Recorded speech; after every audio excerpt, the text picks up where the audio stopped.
Hi book fans. This week, or this video, I want to talk to you about Knut Hamsun, Growth of the Soil. I was recommended this book by a friend of mine after I read Hunger, which Hunger I thought was really good, very interesting plotline, very well written, and a great character. And then I read Pan. I didn't enjoy Pan as much as I enjoyed Hunger, because Pan was like a glorious poem in a book. The language and the descriptions of nature were fantastic.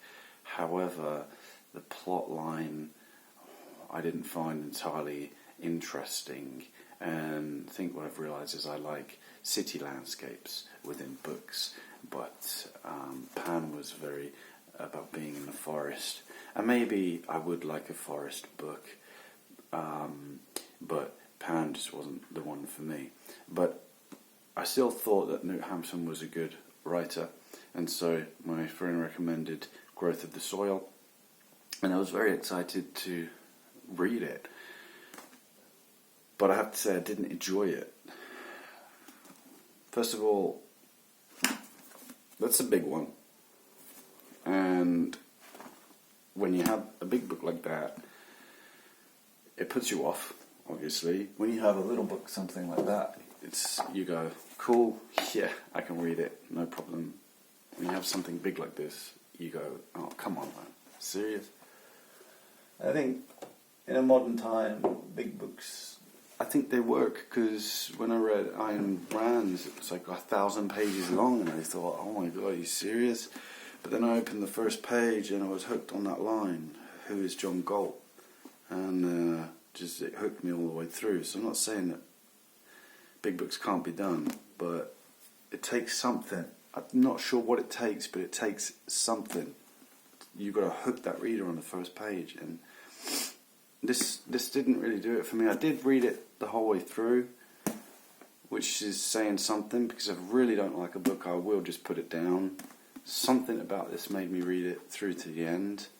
I think maybe that was the style of writing, and I did like the way that over the course of this novel the land is built up and develops. So we have this empty kind of land, like where there are a lot of fields but there's no population.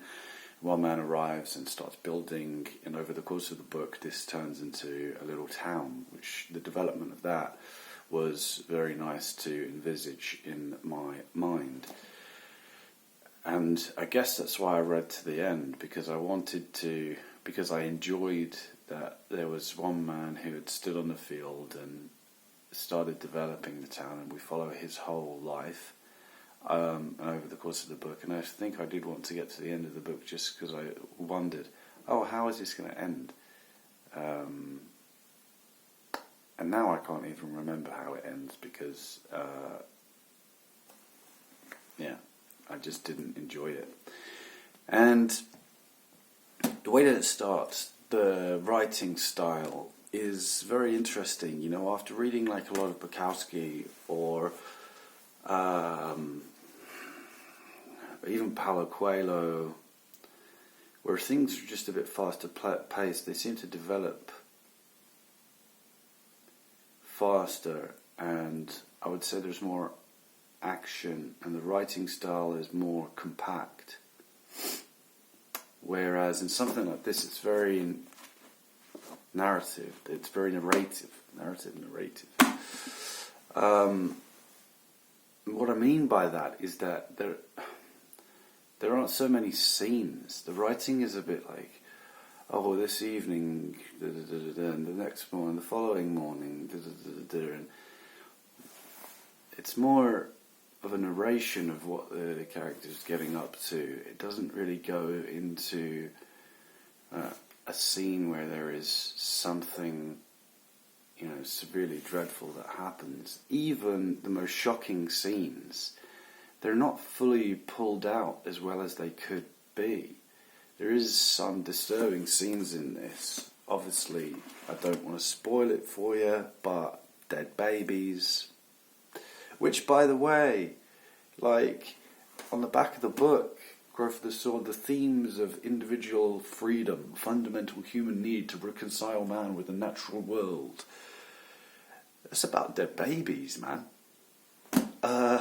Which is forgive me if I'm wrong, but, yes, there's a theme of, growth of the soil, which is why it's called Growth of the Soil, but a plot line is a court case. Like, the big scene is a court case about, like, should the mother go to jail for killing her baby. Sorry if you haven't read it, and I've just massively spoiled it for you, but I don't recommend reading it anyway.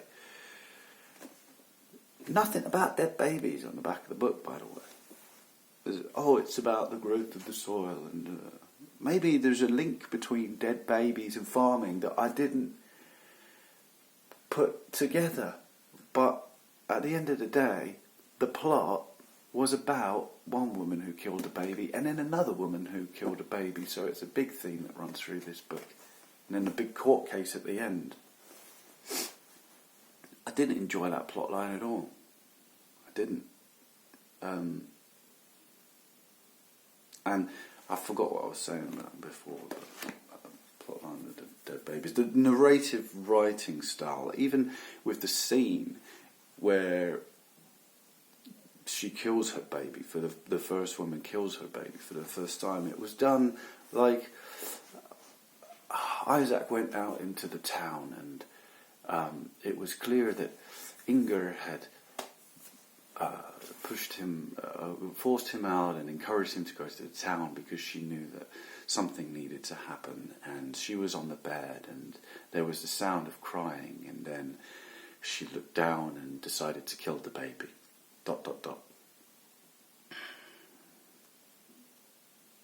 Like, oh.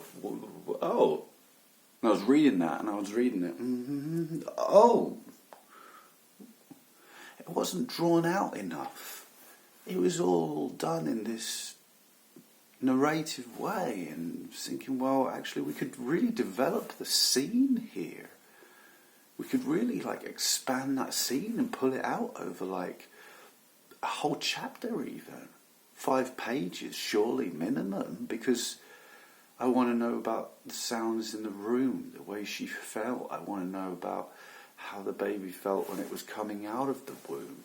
I want to know how she killed it, how it felt, it felt in her hands. I want to know all of those details. I want to really feel that, how shocking it is.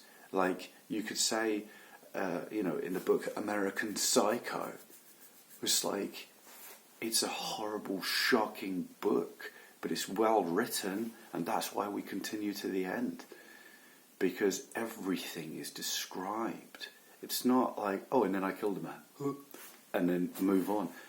No, we go into the details, and Knut Hamsun doesn't do that. He doesn't do that, and it's annoying. And then we have 400 pages of narration, and there, I'm not saying there's no scenes. There are scenes, but a lot of it is narration. The majority of it is narration.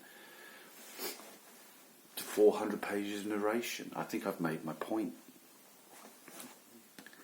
Another thing I didn't like was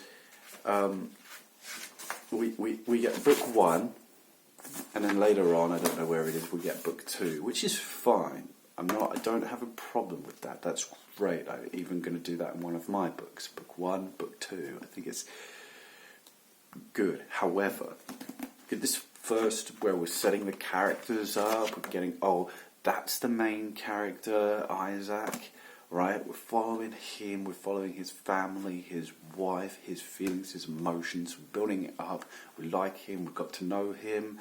That's book 1. Book 2, different characters.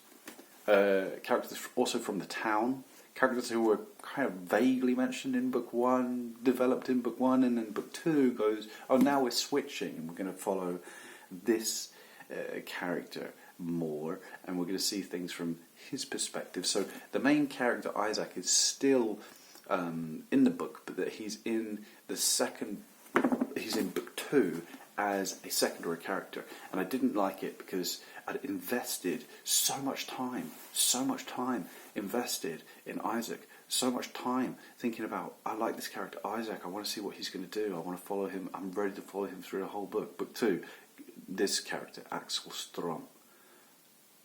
I don't care about Axel Strom. Why have we changed? Why have we changed? Tell me about Isaac. Well, I started with Isaac. I want to finish with Isaac. I want to follow Isaac through the whole of this book. I don't want to suddenly leap to a secondary character and expand on that secondary character. I understand it's book 2. I understand it's book 2, but it's still the same book. It's still the same book here. It's just this section is about a secondary character. And I didn't enjoy that because I just flicked through the pages, because to me that's not the main story. It's like suddenly switching to Ron Weasley in the middle of Harry Potter. You're like, look, Ron is great. We love Ron. But can we stick to Harry Potter, please? It wouldn't work. It wouldn't work.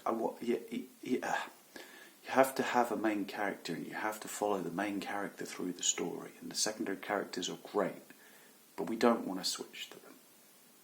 We don't.